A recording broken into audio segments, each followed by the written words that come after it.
Kung merong andilim, siguro dahil pikit. Objection, Your Honor. I'm sorry, but I've been giving leeway to opposing counsel, but I think she's been coloring, the contents of the documents more than what is shown Your in the Honor, I'm document just reading. It itself. says here. And No, Your counsel can Honor. it says andilim. I think you It's the know way my it point, Your sounds, Your Honor. Honor. It's like patiting. That's the way it's spelled. And the next one, maybe you will object again. It's Alejandro A. Pikit. I was gonna say, kanya siguro madali. May pikit ang mata. Pikit. Exactly, Your Honor, our point, Your Honor.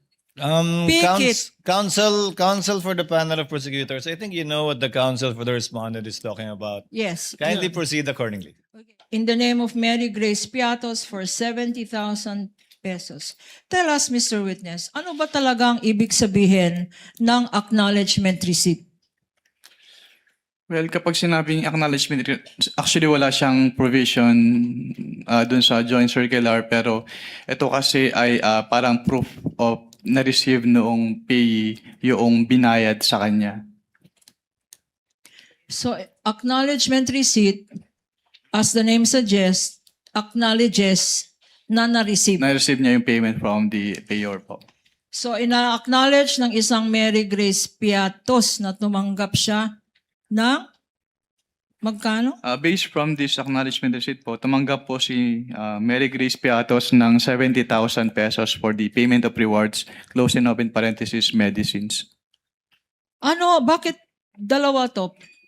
Payment of rewards tsaka medicines. Anong ibig sabihin? Ang binayad sa kanya na reward ay gamot? Hindi ko po ma-determine based on this document alone po, kaya po kami nagpapasubmit ng additional documents. And also, since it is payment of rewards po, hindi rin po enough lang na acknowledgement receipts. Kailangan din pong makomply yung provision noong joint circular as to the payment of rewards. Okay. So, itong Mary Grace Piatos acknowledgement receipt ay sinasabi mo na violation ito ng joint circular. Bakit? Dahil hindi po ito properly supported by document evidencing success po, which is required under 4.8.5 of the joint circular 2015-01. Okay. Incidentally, Mr. Witness, pag merong pangalang Mary Grace Piatos, kayo ba ay nag-i-investigate o kasama ba ng post-audit nyo ang mag-ascertain sino ba itong Mary Grace Piatos? Since what we do po is compliance audit, so ang naging basehan lang po namin ng audit ay kung ano yung nakalagay or piniprescribe ng Joint Circular 2015-01. Pero dun sa Joint Circular naman po kasi, hindi naman nakalagay doon na kailangan tingnan namin yung recipient ng payment. Okay. I will show you another document. Mark for the prosecution, Attorney Peña, P-1-8-619. Another Piatos, name Rene Piatos. Pakibasa. The amount is 100. Counsel is Renan Piatos. Renan Piatos. Renan Piatos. Ang amount 110,000 pesos. At ang date ay 12/27/2023. Being flashed on the screen for better appreciation of the Honorable Impeachment Court. What observation can you make or have you made as regards this acknowledgement receipt? Based on this acknowledgement receipt po, binayad po siya noong December 27, 2023, which is 1 year po after nung supposedly coverage nung kanilang cash advance for confidential fund. Kailan ba binigay ulit itong cash advance? December 27, 2023 po, based on this document. Pero what actually is the correct date, if you know? I cannot determine po the correct date based on this document, pero dapat po kasi ipasok siya doon sa coverage nung kanilang cash advance based on the document submitted to ICPAO. So, hindi ito pasok.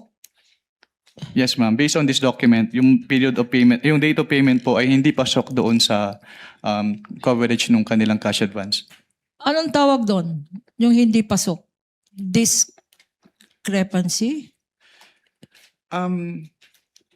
Hindi po siya discrepancy. Hindi lang talaga siya pasok. Parang the payment was made outside the coverage noong With the cash permission advance. of counsel, December 21 to December 31, 2022, yung covered period ng disbursement Yes. ng confidential fund, Mr. Wamil, right? Yes, Your Honor. So when you say hindi pasok dun sa period na yon, ng Yes December po, Your 21 to 31, 2022.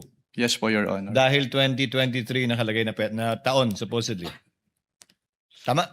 Yes po, Your Honor. Okay. You may proceed, counsel. 12 months na hindi pasok. 2023. Exhibit P-1-8-4113 413 in the name of Nova Santos for the amount of 85,000 pesos. Anong observation mo dito sa acknowledgement receipt na ito, if any? Since it is payment of rewards po, enclosing of in parentheses various goods, dapat ay supported po ito ng document of success as prescribed under item 4.8.5 of the Joint Circular 2015-01. Ano bang kinoconsider ng COA ICFAO na document of success? Actually, wala kang specific na document as prescribed under the Joint Circular. Pero kapag may sinabit po kasi sa amin, chine-check namin if the requirement of the Joint Circular is met. So tinitingnan po namin yung relationship between the successful information gathering or surveillance activities vis-a-vis yung information given by the informer.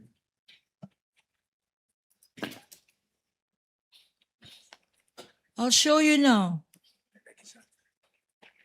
P-8-531 in the name of Miko P. Harina for 295,000 pesos. Again, ang nakalagay dito, hindi pasok. 12/31/2023. Leading, Your Honor. Objection. Okay, I will reform. Kindly reform, What counsel. can you say, what can you observe about the date indicated there, if any? The date po indicated in this document is December 31, 2023 as the date po nung receipt of payment by the And what payee. significance can you draw, if any, from this date? It is outside po dun sa period po nung kanilang disbursement which is December 21 to 31, 2022. And the purpose? Ano yung purpose na naka-indicate dyan? Ang nakalagay po ay payment of purchase supplies. Okay. Itong purchase supplies na ito, 295,000 worth of purchase of supplies. What documents, if any, were submitted Ang sinamit to po nila, indicate ano ang mga supplies worth 295,000 na binili nung 1 year after, 12/21/2023. Meron bang dokumentong sinubmit? At kung meron, ano-ano yon? wala po silang document na sinabit. Ito lang pong acknowledgement receipt. P-1-8-643 in the name of Janice Marie Revilla. Na-investigate mo ba kung kamag-anak to ni Senator Bong Revilla? Mr. Witness? Mr. Witness? That is beyond na po of our scope of audit. Okay. And the amount is 70,000 pesos. Again, for purchase of information dated 12/28/2022. Any observation on this acknowledgement receipt? Wala naman po akong nakitang observation dito sa acknowledgement receipt na ito. Since yung purchase of information is among those allowable expenses naman po under the Joint Circular 2015-01.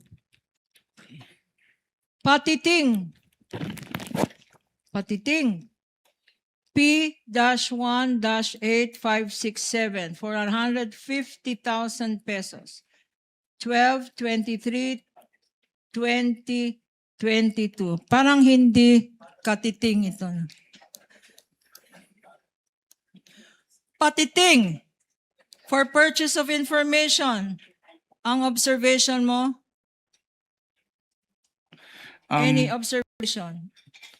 Since ang allowed naman po ang purchase of information under 4.8 of the Joint Circular, wala naman po akong nakitang observation with respect to this acknowledgement receipt. P-1-8-545 in the name of Odi or Andy C. Lim for 50,000 pesos. Ang dilim. Kanya ko pala hindi mabasa. Ang dilim. Para kay Andilim. 50,000 pesos. Ang date, 12/21/2023. Ano ang observation mo ulit? Kung meron man. Yung date of payment po, December 27, 2023, is outside the coverage po nung kanilang period of disbursement, which is December 21 to 31, 2022. Kung merong andilim, siguro dahil Objection, pikit. Your Honor. I'm sorry, but I've been giving leeway to opposing counsel, but I think she's been coloring, the contents of the documents more than what is shown in Your the Honor, I'm document just reading. It itself. says here. And No, counsel Your can Honor, It says andilim. I think you It's the know way my it point, Your sounds, Your Honor. Honor. It's like patiting. That's the way it's spelled. And the next one, maybe you will object again. It's Alejandro A. Pikit. I was gonna say, kanya siguro madali. May pikit ang mata. Pikit. Exactly, Your Honor, our point, Your Honor. Pikit. Counsel for the panel of prosecutors. I think you know what the counsel for the respondent is talking about. Yes. Kindly yun. proceed accordingly.